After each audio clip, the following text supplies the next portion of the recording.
Miami Community News. I got another homegrown guy, Willis Howard. It's really a pleasure. It's truly. Pleasure's mine. Now, you grew up in Miami. Yes. We won't say how old you are. What elementary school did you go to? I went to Miami Springs Elementary. Wow. Yes. Okay. Who's your favorite teacher? Miss Smith. Next year, okay. Middle school. Oh, well, back. I don't know how old. Middle school or junior high? Who's your favorite teacher? Middle school, I went to Horace Mann, and I'm going to say Miss Caleb. The reason is because these people made an impact in your life. Oh, yeah. High school. What high school? I went to Carroll City. That's Chiefs. That's right. Okay. Who's your favorite? I want to say Mr. Thompson.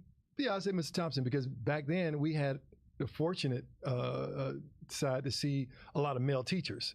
So we had black male teachers and male teachers all over. So school was great then. It's a little different now, but yeah, Mr. Thompson was the best. And then you went on to the Florida Memorial. I went to Florida Memorial and I graduated with a dual degree in political science and public administration. Graduated cum laude. I don't understand that, but that means you're smart. Favorite teachers? Name two. Dr. Jackson and Dr. Pierre. Wow. Okay, so after you grew up in Miami, yes, you had some children. After you graduated Florida Memorial, what did you do? Well, while I was in high school, I was our ROTC nut. So I was in rifle team. Was anybody in your family in the military? My uncle was in Vietnam, actually a Purple Heart. He's the Senator Athena Joyner. That's her brother. That was my uncle. He just passed, as a matter of fact, maybe 2 years ago. He was in the military, also a Kappa. And the wild thing about it, back then, they weren't supposed to take the first son or if you were in college. He was the first son and in college, and they still sent him to Vietnam. But when I was in high school, there was an option. There's something called a split option program. So they were trying something different, allowing high school students, if they were, thinking about joining the military, to join early. So I joined at 16, and I joined the Army Reserves. And during my 11th grade year, instead of just going to summer school like the rest of my friends, they sent me to Fort Jackson to go to boot camp. So I was in a regular boot camp with regular 18, 19, 20-year-olds. They didn't tell anybody I was still in high school. And I finished out as a sharpshooter and a expert grenade thrower. When I came out, so I think I went in playing football. I was about 100, 200. You played football in high school? In high school, I was in JV, getting ready to think I was going to, finish up varsity on the offensive and defensive line. I was about 230 pounds. By the time I came back from boot camp, I was 176, and I was into football. Wow. Yeah.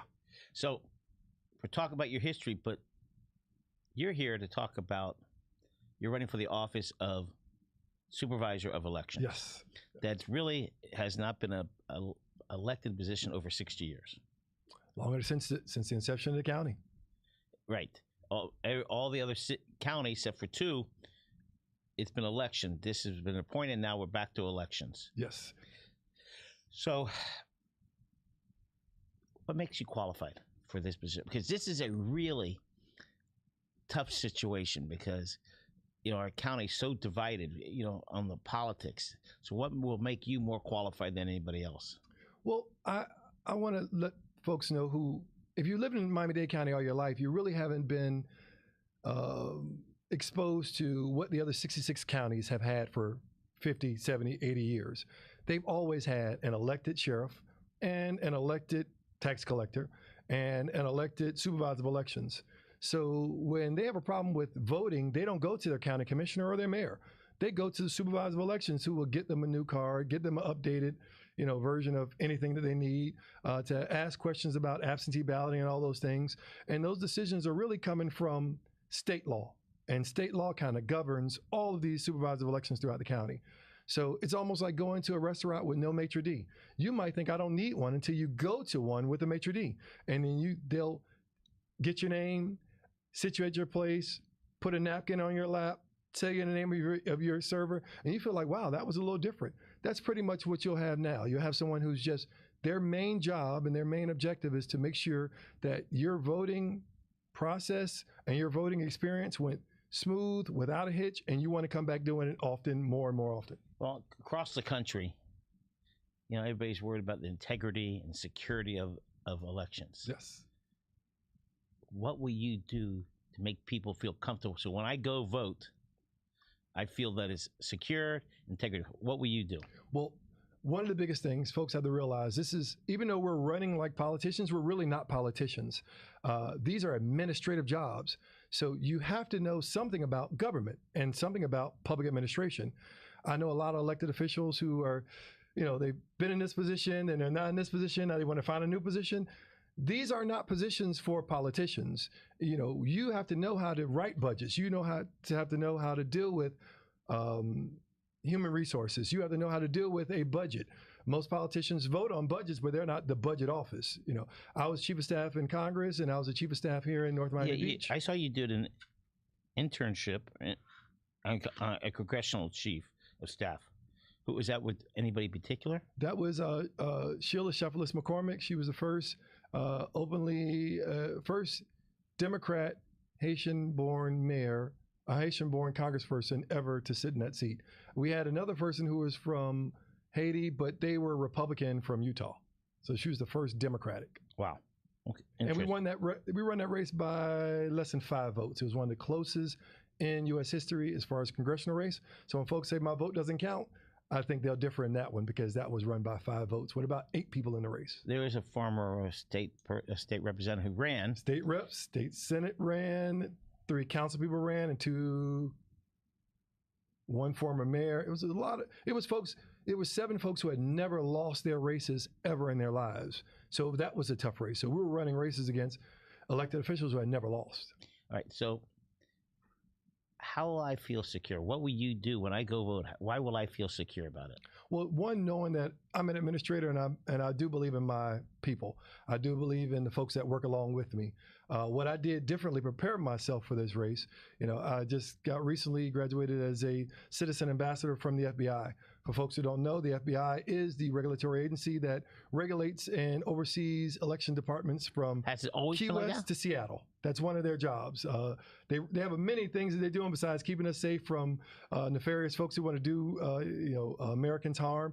But they also deal with things dealing with cybersecurity. They also deal with public corruption. Is that what that button stands for? That's what that button is for. And we opening that relationship with the FBI is a good thing because we're the 4th largest elections department in the country. So just having those extra eyeballs and knowing that we have that relationship, and FBI Miami is pretty good, and they've been working along with the folks doing with not just crime and not just violent crime, but everything else. Who's the other 3 bigger ones? I guess New York. We have New York, California, and where is it? I wanted to say it was one in Georgia. I can't remember exactly which one, but yeah. All right. We have a challenge in Miami. How do we get people to vote? The access to get people to vote. What will you do different compared to the past? I guess that's the question. People get nervous. I don't want to go vote. They do mail-in. They do absentee. It's all the same. But then we have early voting. What will you guys do different, your team? Well, the difference is you now have a opportunity, and I tell folks, in August, you choose, in November, you vote. So most people don't show up during August primaries, but that's when you have 4 and 5 and 6 people, going for one position, and you can pick and choose the best versus showing up in November and someone else has picked who they deem is best. So I tell folks, encourage them all the time because August elections are normally low turnout elections. Folks in Dade County have to realize that small voter registration card that you have is really going to be the only decider if you continue to live in Dade County or you move somewhere else. As you ride around, you see there's a lot of things going on. A lot of folks have moved. A lot of folks have been forced out of their homes. A lot of folks feel a little bit deceived that they voted for people who were talking less traffic, less development, and we've gotten more traffic and more development. A lot of folks have voted for bonds to keep beaches open and to build bridges and all these nice things. And now they find themselves in 2024 not being able to even enjoy those things. So you have to use your voter registration card to vote for folks who really are thinking about your quality of life and are really thinking about, hey, you've paid a lot, you've done a lot. Let me find out a way for you to stay here and for you to have the quality of life that you really deserve. And I think a lot of voters are upset, and we look at the last 18 months where less than 3 incumbents have actually won in Miami-Dade County. Just look at the Miami Beach, who's had a race where the folks who raise the least amount of money are the winners. The people who raise the most aren't. We had a billionaire in that race, and we still had almost less than 9% turnout in that race. You just had Surfside, where the mayor and the councilman lost that day. You had 2 folks in the city of Miami, one Republican, one Democrat, one endorsed by the former Democrat, the most powerful Democrat in the county, and run by their machine, and the other ones had the Republican machine. Both of those people lost that night as well. I think voters are engaged, and I think they're a little angry looking at folks who had promised them so much and told them so many things they were going to do. And they said, the reason why we're building this is because we're bringing in more revenue. The reason why we're doing this is we're bringing in more revenue. And now we see our taxes going up. We see insurance in shambles. We see things being built for folks that that are not us, for the rich folks, and we see ourselves being submerged underwater. I'd say because we just had that flood yesterday, and they're trying to figure out where do they stand. That was good. They're trying to figure out where do they stand in this whole thing. So you got to vote for folks who are serious about taking care of you, ensuring your quality of life, and making sure that you can be here to enjoy Miami-Dade County. We've done a great job in doing a lot of good things, and so many folks have been forced to move. That is correct. People are forced to move, just the cost of living. Yes. The cost of living is just out of hand. But what will you do to educate voters of the electoral process? How are we going to explain when you go in the box? I've been voting for 40 some odd years, whatever it is. Now I don't even know how old I am. You get in that box, and do you pencil in? Do you not do pencil in? You know, it used to be a punch. How do we educate all of us to do a better job at that? Well, the good thing about us separating from the county is now, as an independent department, we have now a communications budget. So now one of my big goals and what I want to do when I'm the supervisor of elections, I also want to open up 2 satellite offices, one in the north, one in the south, because it's so far in Doral. I would also be looking at trying to bring... Let's back up. The office of elections is in Doral. It's in Doral. So you're going to have... But it was in the 111 building for almost forever. 40 years. And it's just crazy. Yeah. So now you're going to open up offices, one in the south, one in the north, to do what?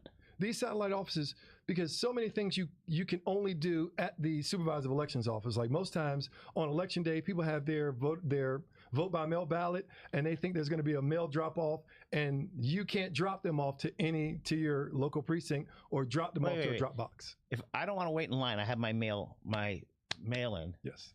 I can't go and hand it to them.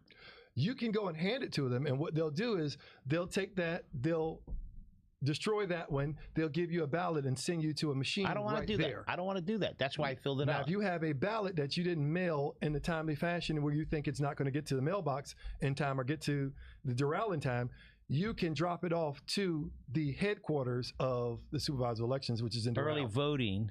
Early voting you can, because early voting you can drop it off to the drop box that's manned at the drop box. Yes. Okay, good.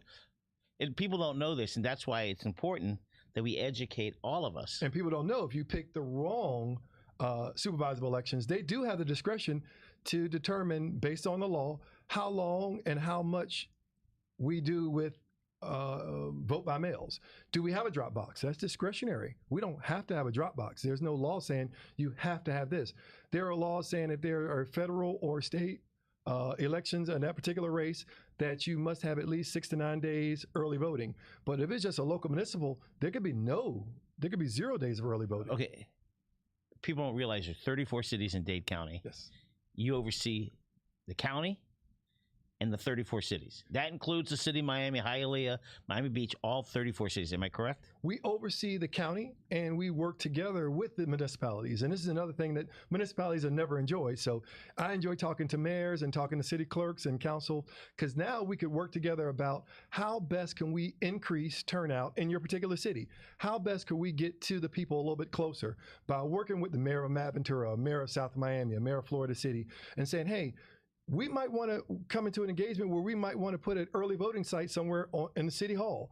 One, that reduces costs. People know where City Hall is at. It makes it easier for them to get there, and we can reduce the cost by not going and trying to get a commercial area to have a local early voting site. It's interesting because if it's the big election in November, there's precincts that you vote in. Not everybody knows that. Like in certain cities, you have to vote in a certain area. You don't go to City Hall. And how do we educate people that way? On the back of your card, there's this precinct. People get very confused and they get frustrated. Yeah. Well, that's almost like this new campaign trail. I think COVID has kind of got us in a tougher position of reaching people. And hell, you can ask Google, you can ask Carnival Cruise Line. They're all trying to reach the same eyeballs, and elections are trying to reach those same eyeballs. So we have it now where you have seniors now got educated on how to use their phones. They can now scan for restaurant things. You have grandparents now on Facebook, so they're going off into the oblivion. You have grandparents now streaming Pandora in their car. So here I am as a candidate trying to reach the voter. So when I get to their house, I ring the doorbell, and now that person I'm talking to through a Ring doorbell. You do a commercial on Channel 10 and Channel 7 and realize that everyone's dropped cable and now they're streaming. You go to the streaming things and now there's 10 streaming things, and then people pay $5 more not to get commercials. You text someone and someone sends immediately, don't text me. You call someone, they tell you quickly, don't call me. And the first thing they say is when they get to a site, when they meet a politician, I never heard of you. And it's like, wow, you're doing a great job of not trying to hear from people because you're separating yourself from communication. So we have to work with folks who want to be engaged, that you got to kind of let us in on one of these things: email, text message, via the telephone or the mailbox. Mail used to last about a minute and a half about 10 years ago. Now we're looking at 10 to 30 seconds because the person who checks the mail, whoever that person is, normally stands over the garbage can, goes through, sifts it, and then takes whatever mail they see fit back into the house. Correct. In the past, I'd go gather mail-in ballots and turn them in at one time. That's called, I don't even know what that's called. Bundling. Yeah. Is it legal?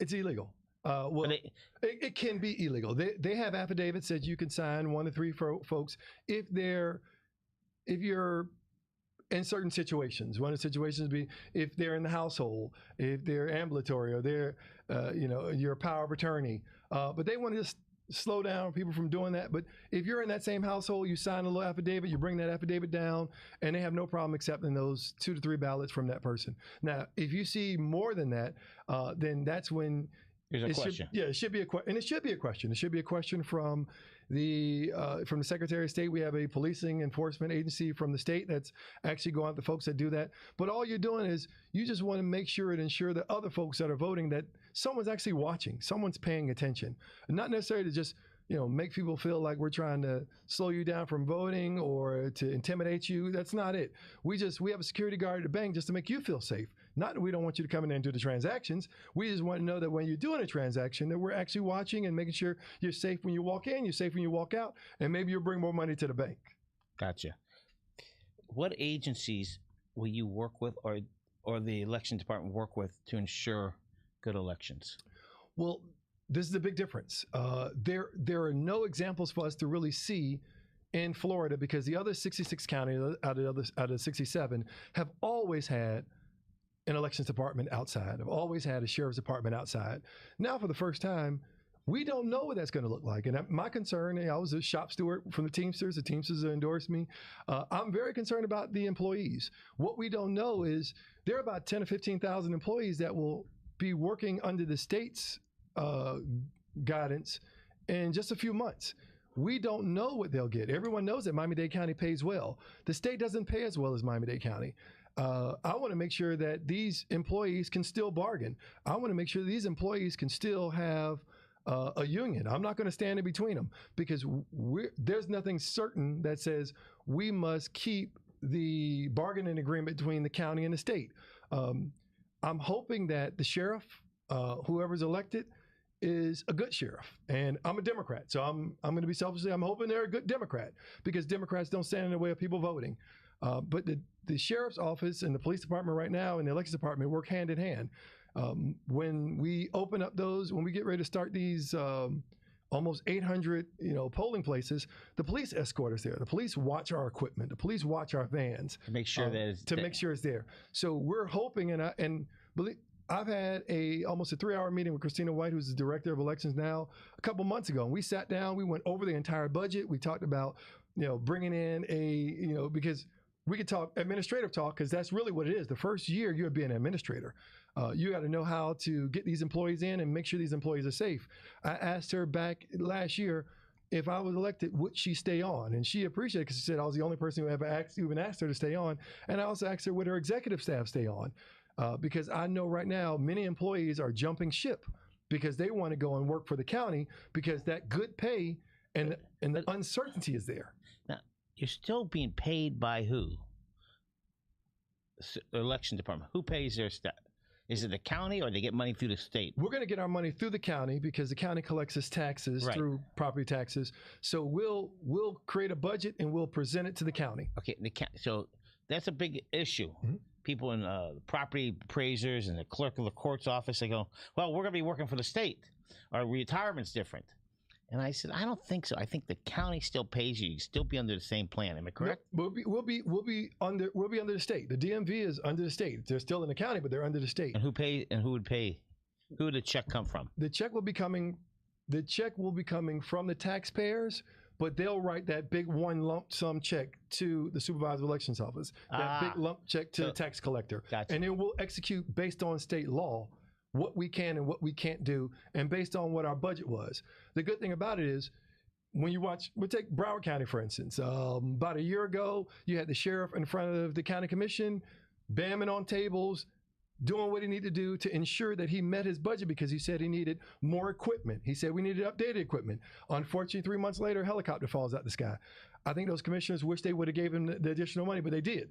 But what it allows you to do now, you have the independence to go after the commission says yes or no if they want to approve a budget. You go to the state. You can go directly to the governor, the people. You can go right to a podium and have a press conference and say, hey, citizens of Miami-Dade County, I was trying to increase, the amounts of early voting locations, and I was trying to increase for my employees to have the same type of health care that the folks in the county have. And these commissioners are saying no, even though it's your money.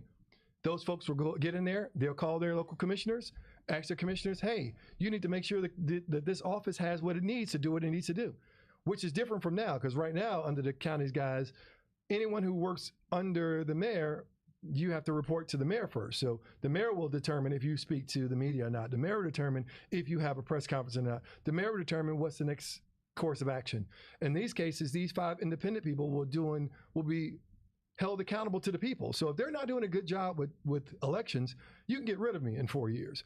If they're not doing a good job as sheriff, you can get rid of them. Right now, if someone's not doing a good job, you just wake up in the morning and there's someone else, and you don't know what happened to them and what didn't happen to them. Or if they, right. Okay, so I don't know if it's last election. I thought it was a brilliant idea. Early voting is usually at City Hall. Which city hall? Any city hall, okay. Whatever city you're in. What about, I don't know who did it. I don't know if Miami-Dade did it, but the early voting, they brought early voting to Miami-Dade College. Yes. That doesn't mean students voted, but we're telling them, here it is. It's in your backyard. You're in class. What do you think about this? I'm not, sorry, I didn't mean Miami-Dade. It was Miami-Dade, but it could be, we have so many great colleges. Yes. I mean, you come from, you're a Lion. Yes. Then right down the street. That's right. Is the Bobcats. And they're a precinct. That's actually where I vote. What, in the Bobcats? Yes, right there. Florida Memorial College. Or university now. Sorry. Yeah. Press. So what, is that on the horizon? Maybe possibly, bring early voting to different places to make it easier for people? This is the beauty, once again, of getting an administrator now that's my only job will be thinking about voting, the process, the transparency, and the relationships. I welcome all 10 plus of our universities. If we can come up with some agreements that we can have that as an early voting site, it's even better for me, because now we have a safer environment, an environment where people are already at. And it makes it easier for folks to get in this process without I'm sure now people are trying to realize that about 3 or 4 years ago, it was tough to get from one place to the other place. Probably took you extra 20, 30 minutes. Now it takes you an extra hour. If you could bring this process closer to the people, you're definitely helping out voter turnout. And that's what I think. That's one of the goals. I think that the supervisor of election, we got to bring the polls to the people and make it easier for them to vote. Yes. Okay. Long-term vision. Long-term vision. Whatever long-term is. My long-term vision is 90+% turnout in Miami-Dade County, leading the state and leading the country as far as turnout. And I think that's going to really lean on myself in the office. Did we give you the level of transparency and comfortability, and you feel good about the process? This is why in this election, I've taken no PAC money. I have no PACs. I have no secret PACs. I take money only from my regular campaign account because it's elections. I'm the referee. You first have to show, and I told folks the other day, I said, if you're going to a Heat game and they're playing the Bucks, it's okay to walk into the stadium and see the Heat with their patches from Pepsi Cola, Vistaprint. That's cool. You see the other team with their endorsements. How are you going to feel if the referee walks out with his endorsements? Are you going to feel that this game is going to be called fairly? Well, or you think it's going to be done? If you have PACs, you don't know. If you had a PAC, I wouldn't know who's supporting you. Well, if you ask me, I'm supposed to tell you that, no, I don't have a PAC or PC. That's what I'm making a point. Yes. When you have PACs or certain PACs, you don't know who supports them. Well, and whatever reason they support. Well, and luckily in supervisor elections, we don't have to disclose it, but in 90% of the other elected officials, they have to declare which political committees. My opponent has political committees, and he's acknowledged that he has political committees. It's just running as a Democrat, he had accepted a political committee that was a Republican super PAC. And we're kind of want to tell them, if you're going to come to the Democratic Party, one thing we don't do as Democrats is we don't accept super PACs from Republicans. But at the same time, I do want the constituents and voters to know that there's no one that's giving me some absurd amount of money outside of the regular $1,000 that you as a citizen can give me, that I'll pick up that phone. If anyone believes that money doesn't sway people's votes and sway people's, then I have a bridge I want to sell you in Opelika. Hey, that's not the case. Don't pick on Glenn Curtis. Hey, I love the mayor over there. The mayor, John, is doing a great job. John has also endorsed me over there as well. All right. We got 2 minutes. Yes. We're going to test you. Okay. This is very important because we want to know if you're human. Okay. Okay, you ready? Yes. You sure? I think so. Okay. Favorite football team, go. Miami Dolphins. College. University of Miami. Okay. I don't know if you like tacos. Favorite taco restaurant? Locos Tacos. Where's that? I believe it's on 57th Avenue and Miramar Parkway. Your favorite cowboy? Movie or cowboy? Do I have a favorite cowboy? I don't have a favorite cowboy. Okay. Growing up, who was your superhero? Was it Captain America? I'll say Wolverine. I love the Wolverine because the nails come out now. Okay. Favorite hot dog place? Okay, I'm going to give you one. I love Costco hot dogs. That's what everybody says. Those Costco hot dogs are... Okay, I'm going to tell you. When you're ready, we're going to go to Arbetter's. That's in Westchester. Okay. As outsiders, Westchester, but we locals call it Westchester. 87th Avenue, Bird Road. They sell 1,200 hot dogs a day, but their number one hot dog is the Grant Miller dog. Keep that in mind. All right. Okay. Your favorite pizza place? Favorite pizza was it's Steve's Pizza in North Miami on Biscayne Boulevard, 120 some odd Street. Your favorite hamburger place? Favorite hamburger is mine. At my house. Pretty good. Okay. Yeah. Okay. Your favorite animal? I have a miniature Schnauzer Rex. He's 14. I'm sure he's watching. Okay. Words. Words. Only words. Thanksgiving. Give me some words what you love about Thanksgiving. Family, joy, blessings. Who cooks at the house? I usually do. Wow. I love cooking. Okay, two more. Your favorite place to eat fish? Or don't tell me you cook that too. Chef Creole. Really? Yeah, okay. fish is delicious. Okay. I don't need to know the years. Your 2 kids' birthdays. May 30th and January 3rd. Oh, I had a politician in here yesterday. I asked him what his kids were. You better know your kids. Okay. The magic of the mix. Why will you be successful as supervisor of elections? Well, I have a great past. I have a great present. I've been a lifelong Democrat. I love this county. I love what this county has been. I think we are a mixture of so many that has made us great, and I think we can continue to show that we're going to be great. I've got a great path to victory. I've been endorsed by many of the Democratic elected officials and a lot of folks in the Democratic Party, from the mayor of Miami Gardens, the mayor of North Miami, the mayor of Opa-locka, the mayor of Florida City, the president of the Baptist Convention, the president of the 2 moderators, North and South, Alfonso Jackson down here, Pastor Carlos Malone, Dorothy Bedros Mendengal, the unions, well, in particular the Teamsters, just and understanding politics and government, and understanding really from the campaign side as well, because those are the main folks who really put out a lot of the misinformation and put out a lot of the lawsuits. Understanding what they need and what they want and trying to meet those needs, I can kind of get in front of a lot of these things and fester off a little of these, these misnomers, because many times these campaigns will come out and say, hey, the elections department has 1,000 absentee ballots they didn't count, and that's why we lost. And I'm like, I love that. That's not true. And I do want to bring cameras inside of the elections department. One, having a camera that you can't really read the absentee ballots, but in the cage where we actually have those absentee ballots at, I want to have a CCTV. Wait, there's no cameras now. We have some cameras because the integrity of the voters, we don't want to see how they're voting, their names, and all those good things. But when those absentee ballots go out, those vote-by-mail ballots go out, and they usually go out around 30 days prior to the election, when they start coming in, you can see the thousands of ballots coming in inside that little caged area. But if I have a camera pointing at that area, and it's live on miamidade.gov/election/camera, then it's easier if someone's looking at it that's at home and says, hey, they still got 1,000 ballots they haven't counted. And someone can say, no, I've been watching this boring thing for 35 days. I'll watch them go up to this one, and I'm watching right now. It's empty. Well, time's up, but it's interesting. You go to a restaurant, you go to or the bank, the camera is on the money. Yes. That is money. That's money.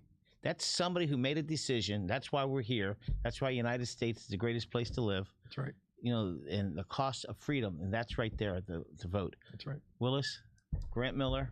Thank you, Grant. Appreciate you. You did a great job. Everybody, we don't have a punch number Which yet. camera? Any camera. Okay. Vote for Willis Howard. Have a great day. Thank you.